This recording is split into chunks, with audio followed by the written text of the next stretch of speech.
7. 어떤 사건이 일어날 때 사람들은 그에 대한 견해와 희망을 표명하고 사건은 많은 사람들의 단체 행동에서 발생하기 때문에 표명된 견해나 희망들 가운데 하나는 대략적이긴 하지만 반드시 실현된다. 표명된 견해들 가운데 하나가 실현될 때 그 견해는 사건에 선행하는 명령으로서 사건과 결부된다. 사람들이 통나무를 끌고 있다.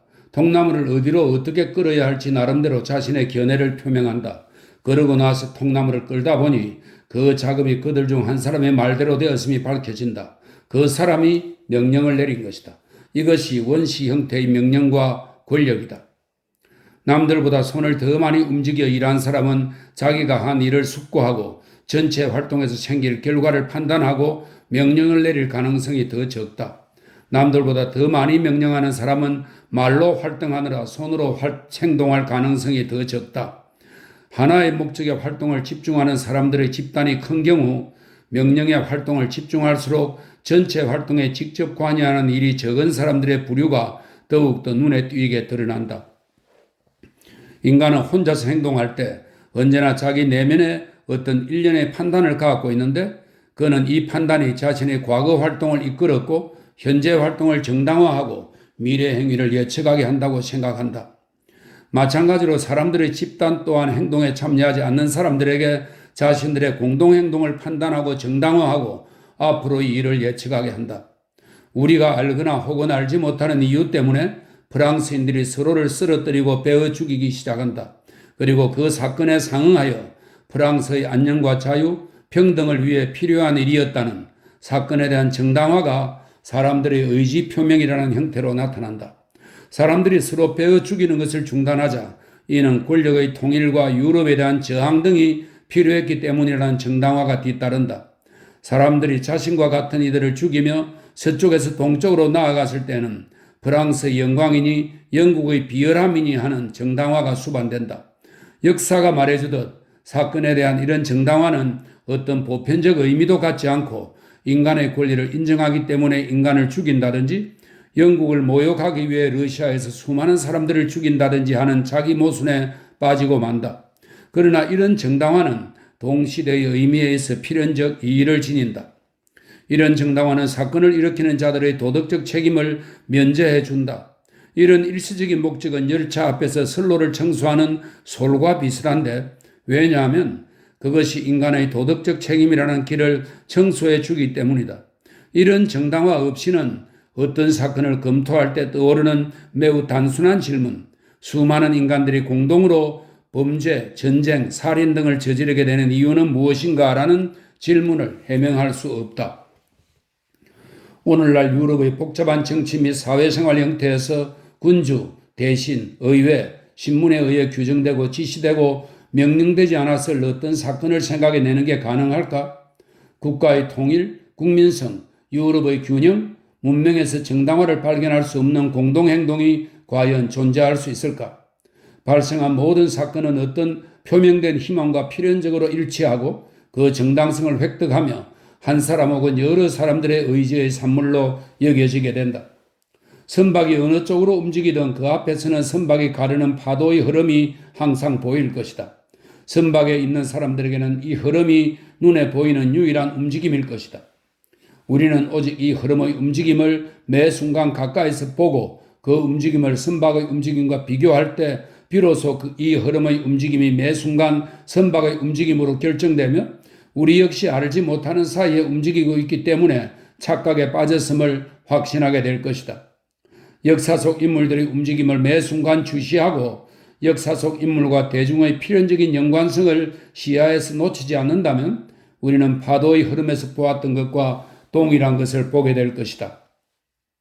선박이 한 방향으로 나아갈 때 그 앞에는 그와 동일한 파도의 흐름이 있고 선박이 자주 방향을 바꾸면 앞에서 달리는 파도의 흐름도 자주 바뀐다. 그러나 선박이 어느 방향으로 방향을 바꾸든 그 움직임에 선행하는 흐름이 항상 있을 것이다. 어떤 일이 발생할지라도 그 일은 항상 예견되고 명령된 것으로 판명될 것이다. 선박이 어느 쪽으로 향하든 간에 파도의 흐름은 선박의 움직임을 이끌지도 강화하지도 않으면서 앞에서 거품을 일으키고 멀리서 보면 자의적으로 제멋대로 움직일 뿐 아니라 선박의 움직임까지 이끄는 것처럼 보일 것이다. 역사가들은 사건과 관계를 맺는 명령으로서 역사 속 인물들의 의지 표현만을 검토하기 때문에 사건이 명령에 의존한다고 생각했다. 우리는 사건 자체와 역사 속 인물과 대중의 관계를 검토하면서 역사 속 인물들과 그 명령들이 사건에 의존한다는 것을 발견했다. 이 결론에 대한 확실한 증거는 수많은 명령들이 있다 해도 다른 원인이 없으면 사건이 일어나지 않는다는 것이다. 그러나 어떤 사건이든 간에 일단 사건이 발생하면 끊임없이 표현되는 다양한 인물들의 모든 의지 중 의미적으로나 시간적으로나 명령으로서 사건과 관계를 맺는 의지가 즉각 발견될 것이다. 이러한 결론에 도달했으므로 우리는 역사에 관한 다음의 두 본질적인 질문에 직접적이고 분명하게 대답할 수 있다. 1. 권력이란 무엇인가? 2. 어떤 힘이 여러 민족의 움직임을 일으키는가? 1. 권력이란 무엇인가? 권력이란 어떤 인물이 다른 인물들과 맺는 관계로 이 인물은 현재 발생하고 있는 공동행동에 대한 견해와 예측과 명분을 많이 표명할수록 사건에는 덜 참여한다. 2. 어떤 힘이 여러 민족의 움직임을 일으키는가? 여러 민족의 움직임을 일으키는 것은 역사가들이 생각하듯 권력도 지적 활동도 심지어 두 가지의 결합도 아닌 사건에 참여하는 모든 사람들의 활동, 사건에 가장 직접적으로 참여할수록 가장 덜 책임지고 그 반대도 성립하는 형태로 언제나 서로 연결된 모든 사람의 활동이다. 정신적 측면에서는 사건의 원인이 권력인 것처럼 보이고 육체적 측면에서는 권력에 복종하는 사람들이 원인인 것처럼 보인다. 그러나 육체 활동을 수반하지 않는 정신 활동은 생각할 수 없으므로 사건의 원인은 어느 한쪽이 아니라 그 두 가지의 결합이다. 다시 말해 우리가 고찰하는 현상에는 원인이라는 개념이 적용되지 않는다. 만약 인간 이성이 자신을 대상으로 유의하는 것이 아니라면 마지막 분석에서 우리는 인간의 이성이 사유의 모든 영역에서 도달하게 될 한계인 영원이라는 원에 다다를 것이다. 전기는 열을 발생시키고 열은 전기를 발생시킨다. 원자들은 서로를 끌어당기기도 하고 밀어내기도 한다. 우리는 열과 전기의 상호작용과 원자에 대해 이것이 왜 발생하는지 말하지 못하고 달리 생각할 수도 없기 때문에 그래야만 하니까 그것이 법칙이니까 그렇다고 말한다. 역사 현상에 있어서도 마찬가지다. 전쟁이나 혁명은 왜 일어날까? 우리는 모른다. 우리가 아는 것이라곤 단지 이런저런 행위를 실현하기 위해 사람들이 어떤 결합을 형성하여 모두가 참여한다는 것이다. 그리고 우리는 달리 생각할 수 없기 때문에 그것은 그런 것이다. 그것이 법칙이다. 라고 말한다. 8. 만약 역사가 외적 현상에 관한 것이라면 그것이 단순하고 명백한 법칙을 제시하는 것만으로도 충분하고 이것만으로 우리의 논의 역시 끝낼 수 있을 것이다. 그러나 역사의 법칙은 인간에 관한 것이다. 물질의 입자는 우리에게 자신은 끌어당기고 밀어내야 할 필요를 전혀 느끼지 않으며 따라서 그 법칙은 사실이 아니라고 말할 수 없다. 그러나 역사의 대상인 인간은 나는 자유로운 존재이고 따라서 법칙에 종속되지 않는다고 직접 말한다. 말로 표현되지 않았을지라도 인간의 자유의지에 대한 문제는 역사가 내딛는 매 걸음에서 느낄 수 있다. 진지하게 사유하는 역사가라면 누구나 본능적으로 이 질문에 도달할 것이다. 역사의 모순과 불명료함, 그리고 역사라는 학문이 가고 있는 잘못된 길은 이 질문이 해결되지 않았다는 사실에 의거한다. 만약 개개인의 의지가 자유롭게 발현된다면, 즉 사람이 나름대로 자기가 원하는 대로 행동할 수 있다면 역사 전체는 서로 아무 연관이 없는 일련의 우연에 지나지 않는다. 만약 1000년의 시간에 걸쳐 수백만 명 가운데 단 한 명이라도 자유롭게 행동할 가능성을, 즉 자신이 원하는 대로 행동할 가능성을 지녔다면 법칙을 따르지 않는 이 사람의 자유로운 행동 하나가 모든 인류에 적용될 법칙의 존재 가능성을 모두 파괴할 것이다. 만약 인류의 행위를 지배하는 법칙이 단 하나라도 존재한다면 자유의지란 있을 수 없는데, 왜냐하면 인간의 의지는 그 법칙에 종속되어야 하기 때문이다. 예로부터 인류 최고의 지성들을 사로잡았던 질문, 예로부터 그 거대한 의미 속에서 제기된 질문은 바로 이 모순 속에 존재한다. 문제는 우리가 신학적, 역사적, 윤리적, 철학적 시각 등 어떤 시각에서 인간을 관찰 대상으로 바라볼 때 존재하는 모든 것이 그러하듯 인간 역시 종속되어 있는 필연이라는 공통의 법칙을 발견한다는 데 있다. 그런데 우리가 다른 것들을 인식할 때와 마찬가지로 인간을 내부로부터 바라보면 우리는 스스로 자유롭다고 느낀다. 이성과 완전히 분리되어 있고 그와 무관한 이 의식은 자기 인식을 위한 근원이다. 인간은 이성을 통해 스스로를 관찰한다. 그러나 오직 의식을 통해서만 자신을 알게 된다. 자기를 인식하지 않고는 그 어떤 관찰이나 이성의 응용도 생각할 수 없다. 이해하고 관찰하고 추론하기 위해 인간은 먼저 자신을 살아있는 존재로 의식해야 한다. 자신이 살아 숨쉬는 존재임을 알고 있는 인간은 자신이 욕망하고 있는 존재임을 아는 것과 같고 이는 곧 자신의 의지를 의식하는 것이다. 인간은 생의 본질을 이루는 자신의 의지를 자유로운 것으로 의식하며 그와 달리 의식할 수는 없다. 만약 자신을 관찰하면서 인간이 자기 의지가 항상 동일한 법칙에 따라 나아간다는 사실을 알게 된다면 음식 섭취의 필요성을 관찰하든 두뇌 활동을 관찰하든 그 무엇을 관찰하든 항상 동일한 자기 의지의 방향을 의지의 제한이 아닌 다른 것으로는 이해할 수 없다. 자유롭지 않은 것은 제약받을 수도 없다. 그 사람에게 인간의 의지가 제한된 것처럼 보이는 것은 그가 의지를 자유로운 것으로 의식하기 때문이다. 당신들은 내가 자유롭지 않다고 말한다. 그런데 나는 한팔을 들었다가 내렸다. 이 비논리적인 대답이 자유에 대한 반박할 수 없는 증거임을 모든 사람이 알고 있다. 이 대답은 이성에 속하지 않는 의식의 표현이다. 만약 자유에 대한 의식이 이성과 분리되어 있고 그로부터 독립적인 자기 인식의 근원이 아니라면 그 의식은 판단과 경험에 종속될 것이다. 그러나 실상 그러한 종속은 결코 존재하지 않을 뿐더러 생각도 할 수 없다. 일련의 경험과 판단이 각 사람에게 제시하는 것은 관찰 대상으로서 인간이 일정한 법칙에 속해 있어 그것에 복종하며 일단 인력의 법칙이나 비침투성의 법칙을 인식한다면 그는 이 법칙들과 투쟁하지 않는다는 사실이다. 그러나 바로 그 일련의 경험과 판단이 제시하는 또 다른 사실은 인간이 자기 내면에서 완전한 자유를 의식하는 것은 불가능하고 인간의 모든 행위는 그 육체와 성격에 그리고 그에게 작용하는 여러 요인에 좌우된다는 것이다. 그러나 인간은 결코 그 경험과 판단의 결론에 복종하지 않는다. 경험과 판단을 통해 돌이 아래로 떨어진다는 사실을 알게 된 인간은 그것을 무조건 믿으며 모든 경우에서 자신이 알게 된 법칙의 실현을 기대한다. 그러나 자신의 의지가 법칙에 종속되어 있음을 확실히 깨달은 인간은 그것을 믿지 않으며 믿지도 못한다. 동일한 성격을 지닌 동일한 조건에 처한 인간은 예전과 동일한 행동을 하기 마련이라고 경험과 판단이 제 아무리 인간에게 가르쳐 주어도 인간은 동일한 성격을 지니고 동일한 조건에서 항상 동일하게 끝나기 마련인 행위를 1000번째 할 때도 자신은 자신이 원하는 대로 경험 이전의 행동을 할 수 있다고 확신한다. 야만인이든 사상가든 간에 인간이 동일한 조건에서 두 가지 행위를 상상하기란 불가능하다는 것을 판단과 경험이 아무리 명백히 증명한다 하더라도 인간은 이런 무의미한 개념 없이는 삶을 상상할 수 없다고 느낀다. 인간은 설사 그 존재 가능성이 불가능할지라도 그것이 있다고 느낀다. 왜냐하면 자유라는 개념이 없으면 인간은 삶을 이해할 수 없을 뿐 아니라 단 한순간도 살 수 없기 때문이다.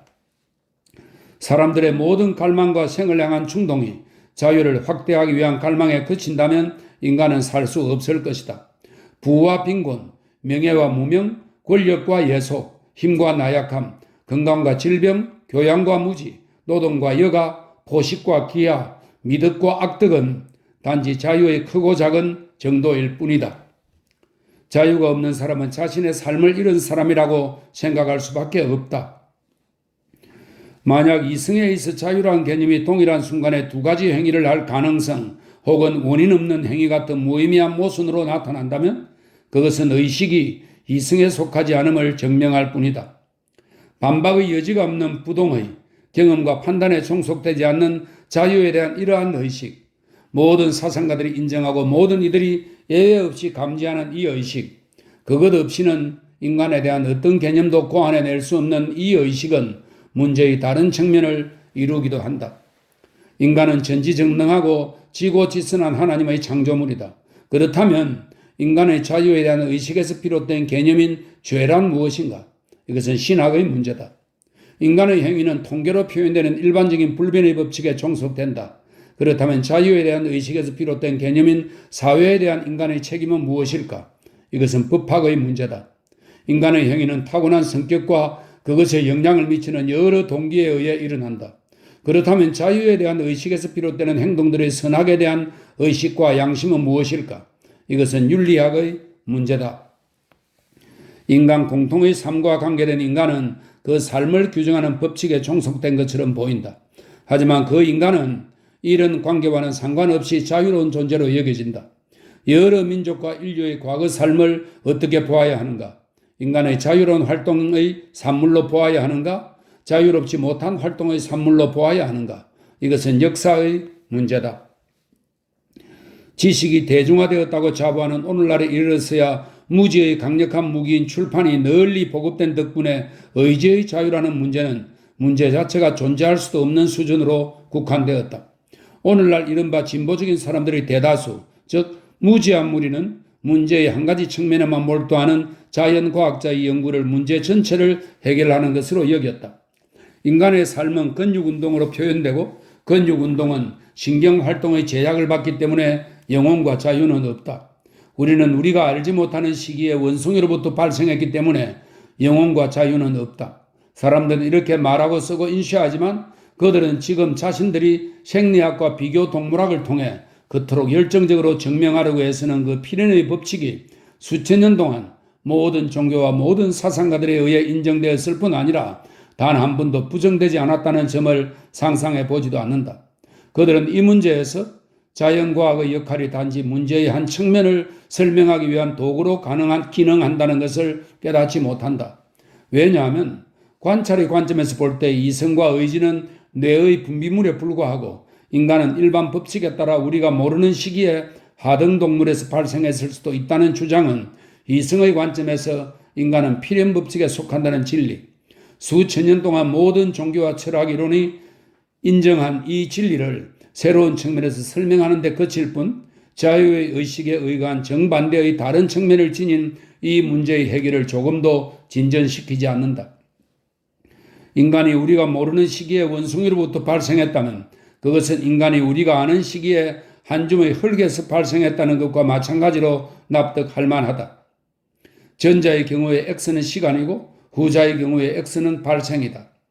인간의 자유에 대한 의식이 인간을 지배하는 필연 법칙과 어떻게 관계 맺는가의 문제를 비교 생리학과 동물학으로 해결할 수는 없는데, 왜냐하면 우리가 개구리, 토끼, 원숭이에게서 관찰할 수 있는 것은 단지 근육과 신경활동에 불과하지만 인간에게서는 근육과 신경활동과 함께 의식 또한 관찰하기 때문이다.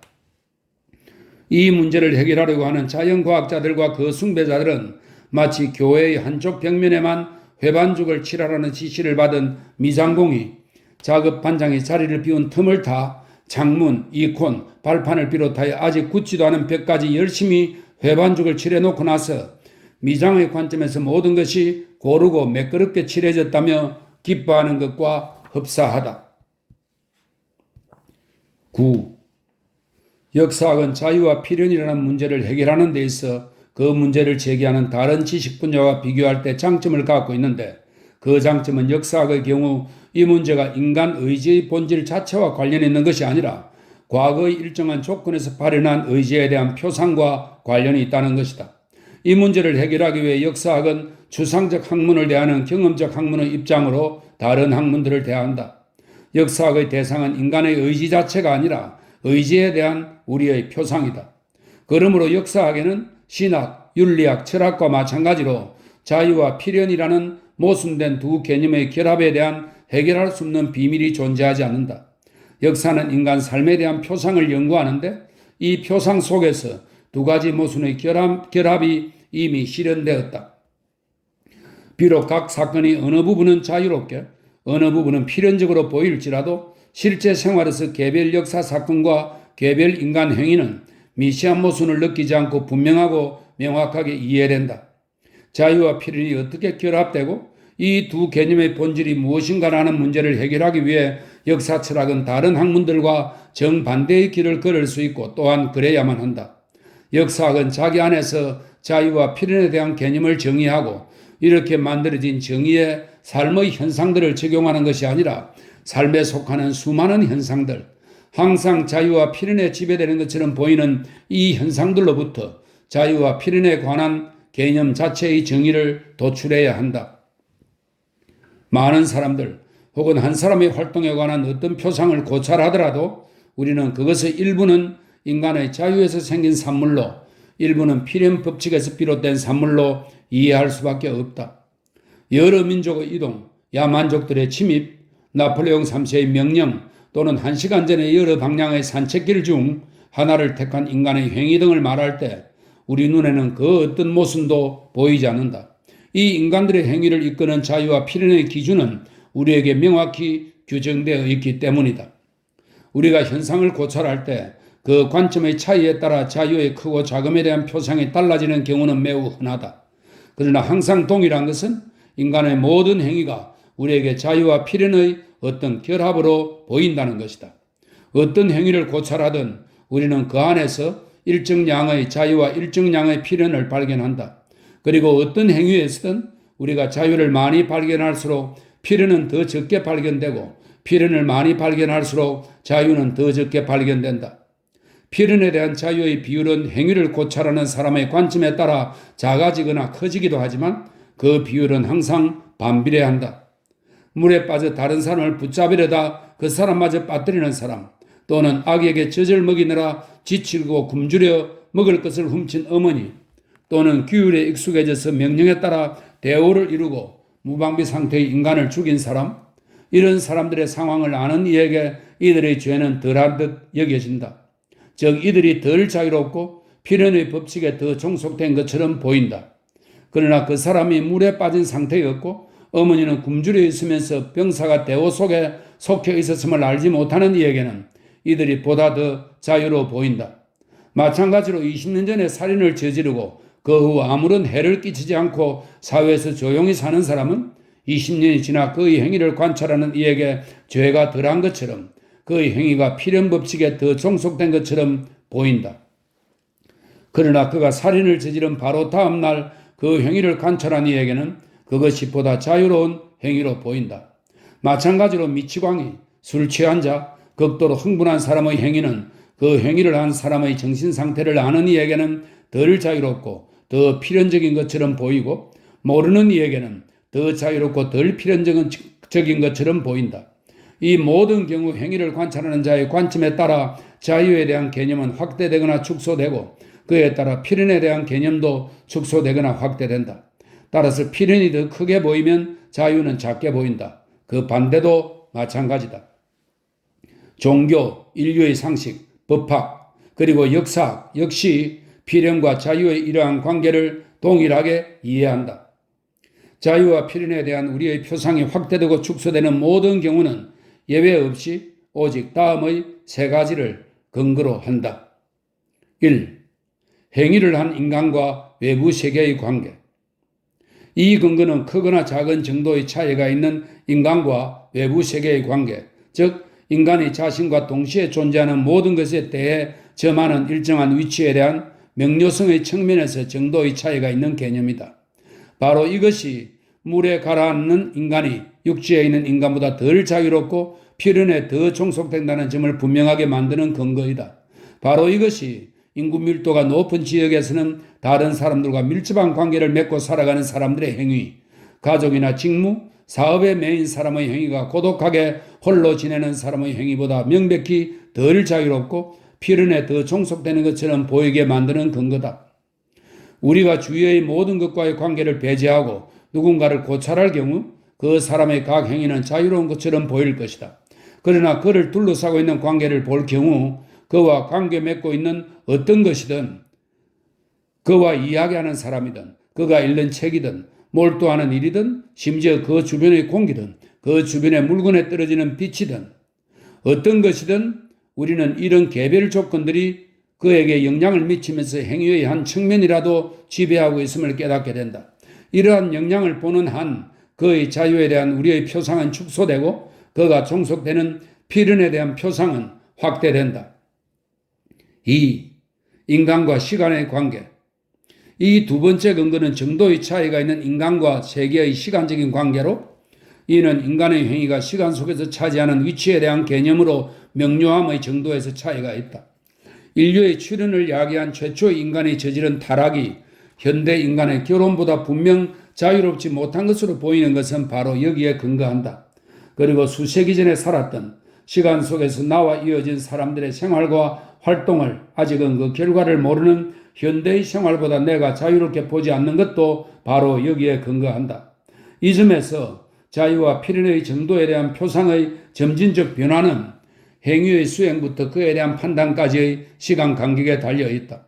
만약 내가 현재 처해 있는 조건과 그의 동일한 조건에서 한 1분 전의 내 행동을 고찰한다면 나의 행위는 나에게 명백히 자유로워 보일 것이다.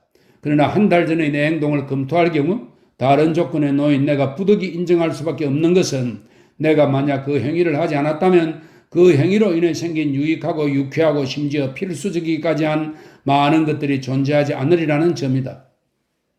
만약 내가 10년 이상의 먼 과거의 행위를 회상한다면 내 행위의 결과는 나에게 훨씬 더 분명하게 보일 것이고 그 행위가 없었다면 어떻게 되었을까 상상하는 일도 힘들 것이다.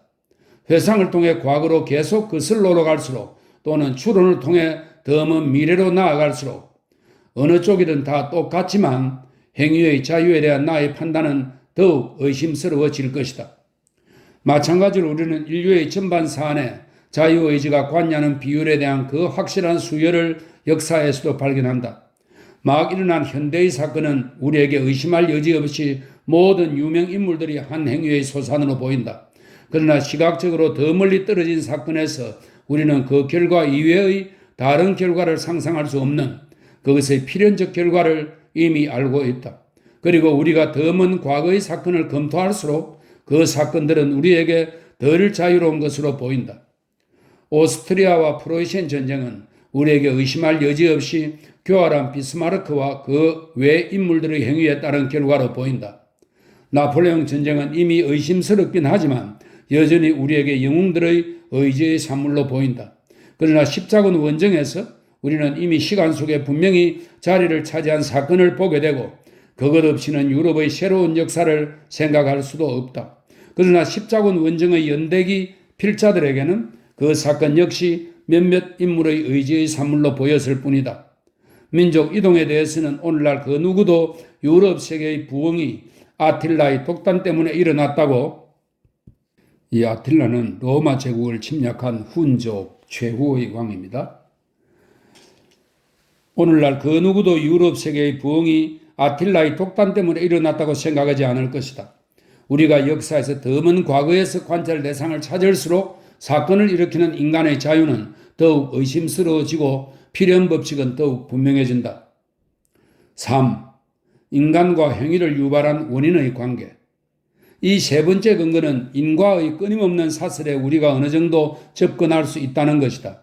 이성은 인과의 사슬을 필연적으로 요구하므로 우리가 이해한 각각의 현상, 즉 인간의 각 행위는 그 사슬 내에서 앞서 행한 일의 결과로 또한 뒤에 행할 일의 원인으로 자신의 분명한 자리를 차지해야 한다. 이 세 번째 근거로 인해 한편으로는 관찰에 의해 도출된 인간이 종속된 생리학적, 심리학적, 역사적 법칙을 더 많이 알수록 행위의 생리학적, 심리학적, 역사적 원인을 충실히 관찰할수록 다른 한편으로는 관찰된 행위가 더 단순할수록 관찰 대상인 사람들의 성격과 지능이 덜 복잡할수록 자신과 다른 사람의 행위는 우리에게 더 자유롭고 덜 필연적인 것처럼 보인다. 악행이든 선행이든 혹은 선과 악을 구별할 수 없는 경우이든 간에 우리는 어떤 행위의 원인을 완전히 이해하지 못할 때 그 행위에서 최대의 자유를 인정한다. 악행의 경우 우리는 그런 행위에 대한 처벌을 요구하고 선행인 경우에는 그 행위를 높이 평가한다. 선악을 구별할 수 없을 경우 우리는 최대의 독자성과 고유함, 자유를 인정한다. 그러나 수많은 원인들 중 하나라도 명백해지면 우리는 어느 정도의 필연을 인정하여 범죄에 대한 처벌을 덜 요구하고 선행의 공로를 덜 인정하고 고유하게 보이는 행동의 자유도 덜 인정할 것이다. 범죄자가 악인들 사이에서 자랐다는 것만으로도 이미 죄는 경감된다. 부모의 자기 희생, 보상받을 가능성이 있는 자기 희생은 이유 없는 자기 희생보다 더 잘 이해되기에 공감을 덜 불러일으키고 덜 자유로워 보인다. 종파와 정당의 설립자 혹은 발명가의 행동이 무엇을 토대로 하여 어떻게 준비되었는지 알 때 그들에 대한 우리의 놀라움은 줄어든다. 만약 우리가 수많은 경험을 했다면, 만약 우리의 관찰이 사람들의 행위 속에서 원인과 결과의 상호관계를 더 잘 연결한다면 사람들의 행위는 더 필연적이고 덜 자유롭게 보일 것이다. 만약 관찰되는 행위가 단순하면서 동시에 무수히 많다면 그 행위가 필연적이라는 우리의 표상은 더욱 확실해질 것이다. 정확하지 않은 아버지를 둔 아들의 정직하지 않은 행위, 특정 상황으로 전락한 여인의 나쁜 행실, 다시 술을 마시는 술꾼의 행동 등은 그 원인을 잘 이해할수록 덜 자유롭게 보인다. 만약 관찰 대상인 인간이 어린아이나 미치광이나 바보처럼 지적 발달의 가장 낮은 단계에 있을 경우 우리는 행위의 원인이나 성격과 두뇌의 단순함을 알기 때문에 이미 너무 많은 필연과 너무 적은 자유가 우리에게 보이고 따라서 행위를 유발하는 명백한 원인 하나를 알게 되면 즉시 그 행위를 예언할 정도가 된다. 오직 이 세 가지 근거를 토대로 모든 법률에 존재하는 죄에 대한 책임 능력 면제와 죄를 감면해주는 상황이 성립된다.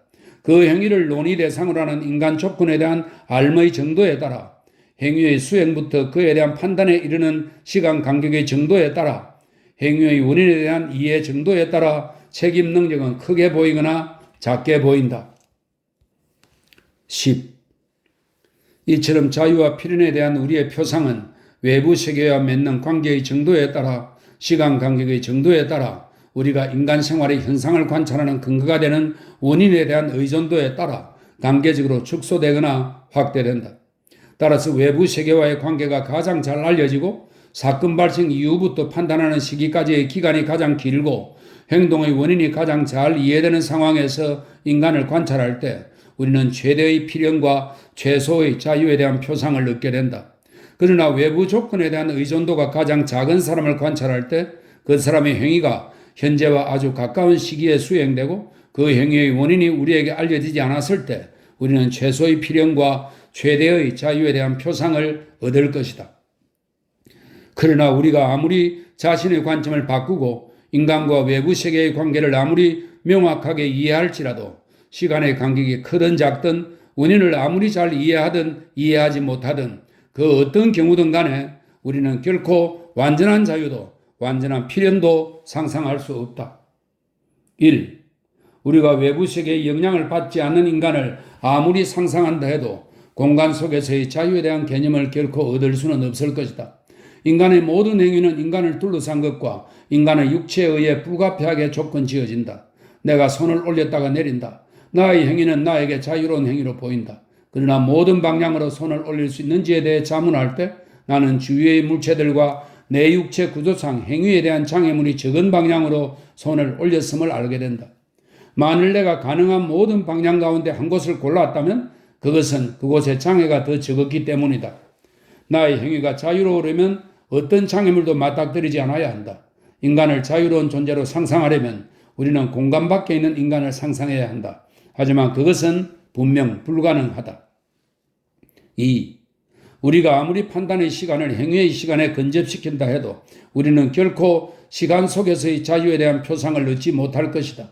왜냐하면 내가 1초 전에 한 행동을 관찰하더라도 그 행동은 그것이 실행되는 그 순간에 구속되므로 나는 여전히 행동의 부자유를 인정할 수밖에 없기 때문이다. 내가 손을 올릴 수 있을까? 나는 손을 올린다.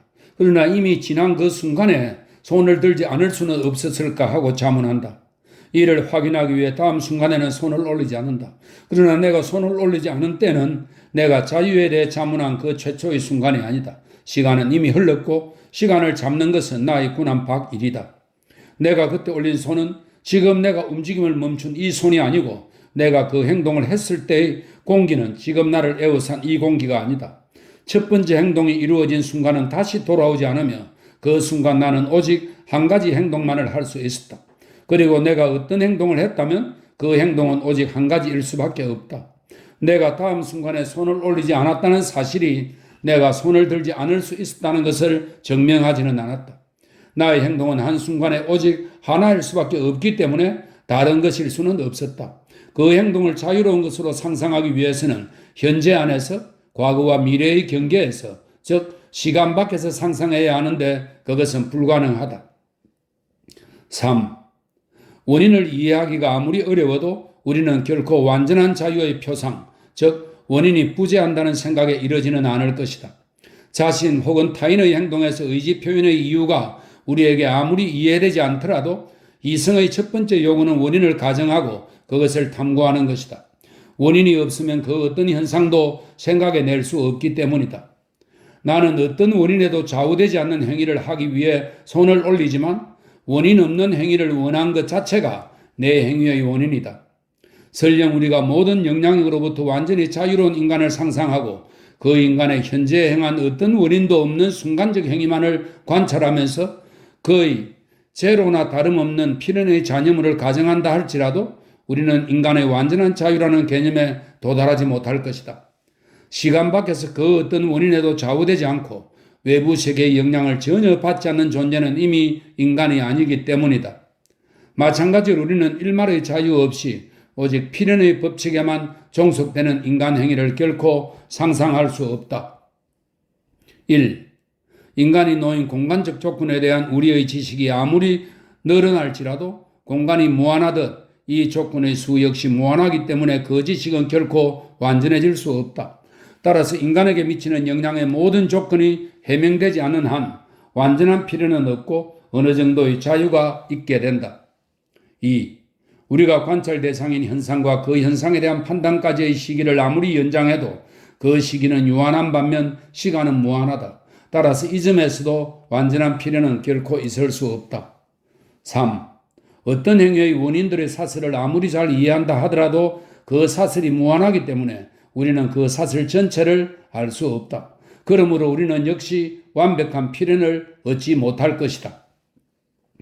하지만 그 외에 우리가 제로나 다름없는 가장 작은 자유의 잔여물을 가정하고 죽어가는 인간이나 태아나 백치 같은 존재에게 일말의 자유도 없음을 인정한다 할지라도 우리는 그로 인해 오히려 자신들이 관찰하는 인간에 대한 개념 자체를 파괴하고 말 것이다.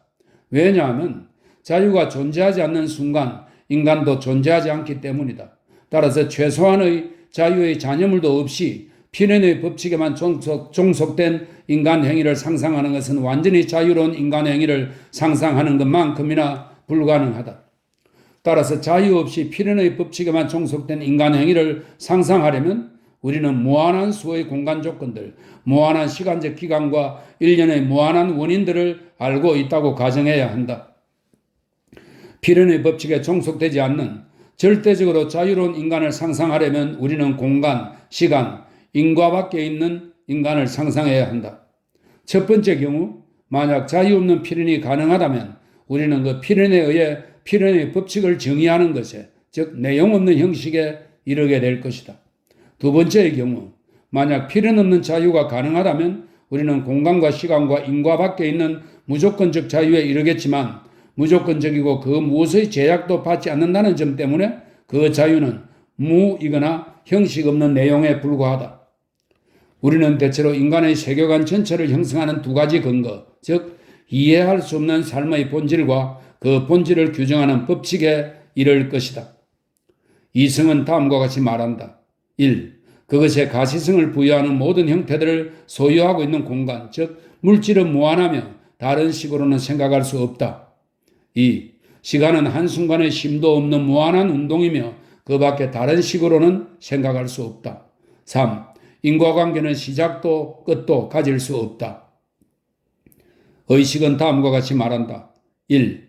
나는 나 하나이고 존재하는 모든 것은 나뿐이고 따라서 나는 공간을 포함한다. 2. 나는 흐르는 시간을 현재라는 정지된 시간으로 측정하고 현재 안에서만 스스로를 살아있는 존재로 인식한다. 따라서 나는 시간의 외부에 있다. 3. 나는 스스로를 나의 삶에 일어나는 모든 현상의 원인으로 느끼기 때문에 인과관계의 외부에 있다.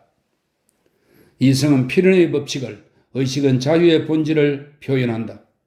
그 무엇의 제약도 받지 않는 자유란 인간의 의식 안에 있는 생의 본질이다. 내용 없는 필연은 세 가지 형식을 지닌 인간의 이성이다. 자유는 고찰의 대상이다. 필연은 고찰의 대상이다. 자유는 내용이다. 필연은 형식이다. 형식과 내용으로 서로 관계를 맺는 인식의 두 근원을 분리했을 때 우리는 비로소 상호 배타적이고 불가해한 자유와 필연이라는 개별적 개념들을 얻게 된다. 두 근원이 결합할 때 비로소 인간의 삶에 대한 명확한 표상이 생긴다. 내용과 형식이 결합하듯 두 개념의 결합 속에서 서로를 정의하는 이 두 개념 밖에서는 삶에 대한 어떤 관념도 존재할 수 없다. 우리가 인간의 삶에 대해 아는 것이라곤 단지 자유와 필연, 즉 의식과 이성법칙의 어떤 관계일 뿐이다. 우리가 자연이라는 외부 세계에 대해 아는 것은 단지 자연의 힘과 필연 혹은 삶의 본질과 이성법칙 사이에 존재하는 어떤 관계일 뿐이다. 자연의 생명력은 우리의 외부에 있고 우리는 그것을 인식할 수 없다. 우리는 그 힘을 인력, 관성, 전기, 충력 등으로 부른다. 그러나 우리는 인간의 생명력을 인식하여 그것을 자유라고 부른다. 그러나 모든 사람들이 느끼지만 그 자체를 이해할 수 없는 인력이 우리가 그것을 지배하는 필연법칙을 아는 한에서만 모든 물체는 무게를 가진다는 원초적인 지식으로부터 뉴턴의 법칙에 이르기까지 이해 가능한 것과 마찬가지로 각 사람이 느끼지만 그 자체를 이해할 수 없는 자유의 힘은 우리가 그것을 지배하는 필연법칙을 아는 한에서만 이해 가능하다. 모든 지식은 삶의 본질을 이성의 법칙 아래 둔 것에 불과하다. 인간의 자유는 인간에 의해 그 힘이 인식된다는 점에서 다른 힘과 구별된다. 그러나 이성이 보기에 그 힘은 그런 힘과 전혀 다르지 않다. 인력, 전기력, 화학제품의 힘이 서로 다른 이유는 그것이 이성에 의해 다양하게 규정되기 때문이다. 마찬가지로 인간의 자유라는 힘 역시 그 이성이 그것에 부여한 정의에 의해서만 다른 자연력과 구별될 뿐이다. 필연이 없는 자유, 즉 자유를 규정하는 이성의 법칙이 없는 자유는 인력, 열, 식물의 힘과 조금도 다르지 않은데 왜냐하면 이성에게 있어 그것은 단지 정의되지 않은 찰나적인 생의 감각에 불과하기 때문이다. 전체를 움직이는 힘의 정의하기 어려운 본질, 열이나 전기나 화학적 약품의 힘 혹은 생명력의 정의하기 어려운 본질이 천문학, 물리학, 화학, 생물학, 동물학 등의 내용을 형성하듯 자유의 힘의 본질 역시 역사의 내용을 형성한다.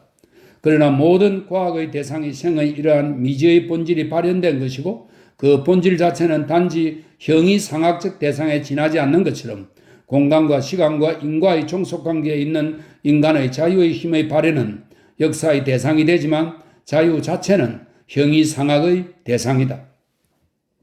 경험과학에서는 우리에게 알려진 것을 필연법칙이라 부르고 알려지지 않은 것을 생명력이라 부른다. 생명력은 우리가 삶의 본질에 관해 아는 것 이외의 우리에게 알려지지 않은 나머지 부분을 표현한 것일 뿐이다.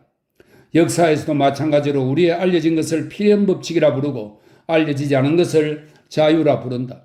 역사에 의해서 자유는 우리가 인간 삶의 법칙에 관해 알고 있는 것 이외의 아직 우리가 모르고 있는 나머지 부분에 대한 표현일 뿐이다. 11.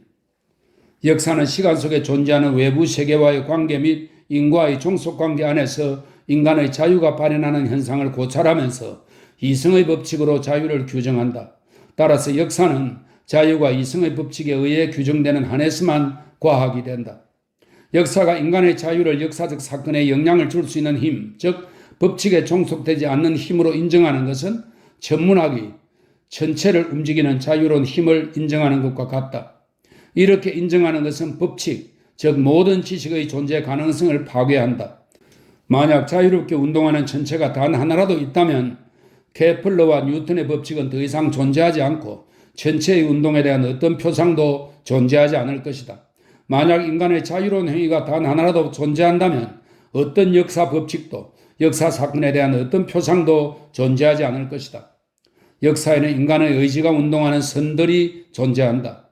선의 한쪽 끝은 미지 속에 감추어져 있고 다른 한쪽 끝에서는 현재에 속한 인간의 자유에 대한 의식이 시공간과 인과의 종속관계 안에서 움직인다.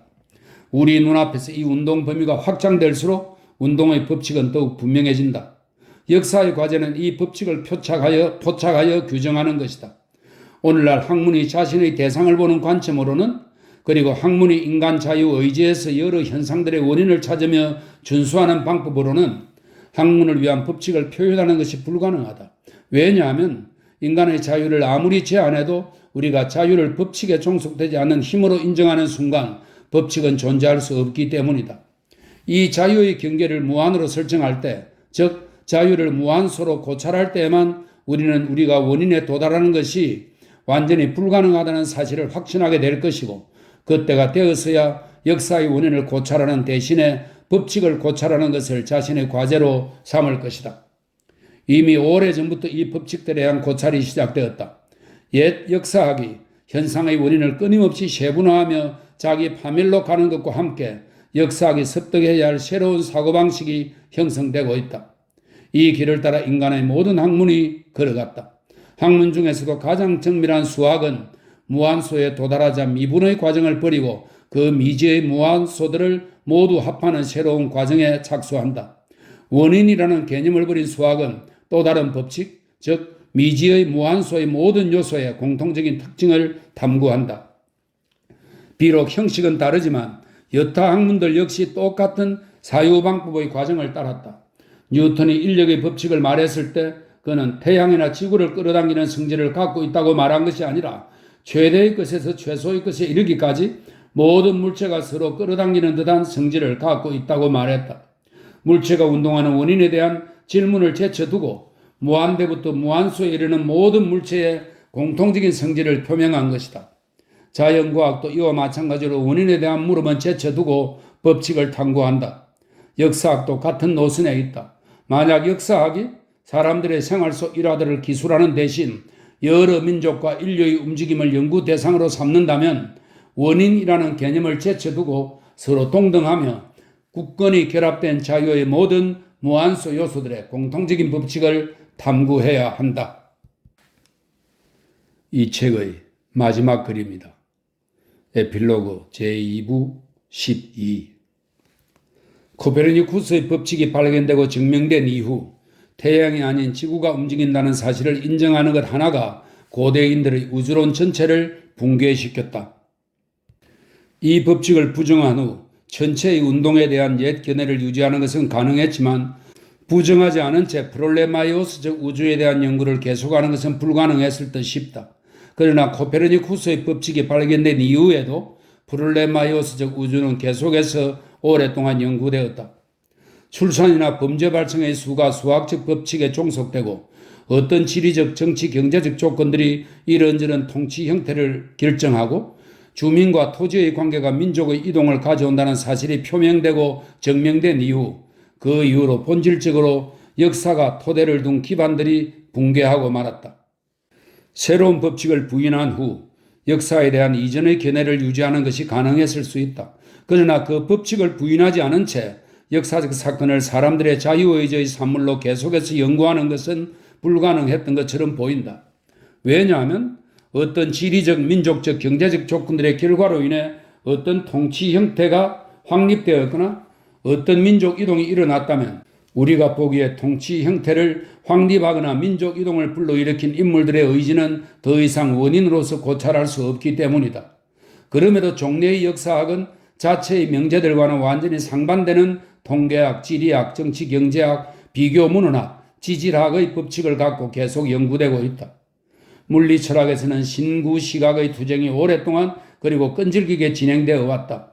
신학은 구시각을 옹호하고 나서며 신시각이 계시를 파괴한다고 비난했다. 그러나 진리가 승리를 거두자 신학도 새로운 토대 위에 견고하게 구축되었다.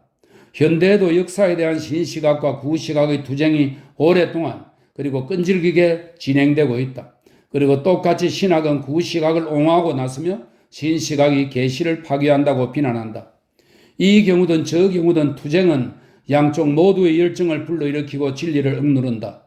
투쟁의 한편에는 수세기에 걸쳐 건축된 모든 것, 건축물에 대한 두려움과 안타까움이 나타나고 다른 한편에는 파괴에 대한 열정이 나타난다. 새롭게 출현하는 물리철학의 진리와 투쟁하는 사람들에게는 자신들이 그 진리를 인정하면 하나님과 우주 창조와 눈의 아들 여호수아의 기적에 대한 믿음이 무너질 것 같았다. 코페르니쿠스와 뉴턴의 옹호자들, 그 중에 예를 들어 볼테르 같은 사람에게는 천문학의 법칙들이 종교를 무너뜨릴 것처럼 보였고 그래서 그는 인력의 법칙을 종교의 맛을 무기로 이용했다. 지금도 똑같이 보인다. 필연 법칙을 인정하면 영혼, 선악, 그리고 이 개념 위에 세워진 모든 국가제도와 교회제도가 붕괴할 것처럼 보인다. 볼테르가 자기 시대에 그랬던 것처럼 지금도 똑같이 필연 법칙을 수호하려는 소명받지 않은 옹호자들이 종교의 맛을 무기로 필연 법칙을 이용한다. 그 당시 그랬던 것처럼 즉 천문학에서 코페르니쿠스의 법칙이 그랬던 것과 마찬가지로 역사학에서 필연 법칙도 국가 제도와 교회 제도의 토대를 파괴하기는커녕 오히려 확고하게 하고 있다. 당시 천문학의 문제에서처럼 오늘날 역사학의 문제에서도 모든 시각 차이는 가시적 현상들의 척도로서는 절대 단위의 인정 여부에 토대하고 있다. 천문학에서 그 단위는 지구의 부동성이었다. 역사학에서 그 단위는 개인의 독립성, 즉 자유다. 천문학에서 지구가 움직이고 있다는 사실을 인정하기 어려운 것은 지구가 움직이지 않는다는 직접적인 감각을 부인하고 또 마찬가지로 행성들이 움직이고 있다고 하는 그와 같은 감각을 부인해야 한다는 점 때문이다. 그와 같이 역사에서도 개인이 공간과 시간과 인과관계의 법칙에 종속된다고 인정하기 어려운 것은 자신의 개인적 독립성에 대한 직접적인 감각을 부인해야 하기 때문이다. 그러나 천문학의 새로운 시각이 사실 우리는 지구의 움직임을 느끼지 않는다. 그러나 지구의 부동성을 가정할 경우에 터무니없는 결론에 이를 것이다. 반면 우리가 느끼지 못하는 이 운동을 가정하면 우리는 법칙에 이르게 된다. 라고 말했듯이 역사학의 새로운 시각도 이렇게 말한다. 사실 우리는 우리의 종속성을 느끼지 않는다. 그러나 우리의 자유를 가정하면 터무니없는 결론에 이를 것이다. 반면 외부 세계, 시간, 인과관계에 대한 자신의 종속성을 인정하면 우리는 법칙에 이르게 된다. 첫 번째 경우에는 공간 속에서의 부동성에 대한 의식을 부정하고 우리에게 감지되지 않는 운동을 인정해야 한다. 이 경우에도 그와 마찬가지로 인식되는 자유를 부정하고 우리에게 감지되지 않는 종속성을 인정하는 것이 필요하다. 톨스토이의 대작 전쟁과 평화 여기까지입니다.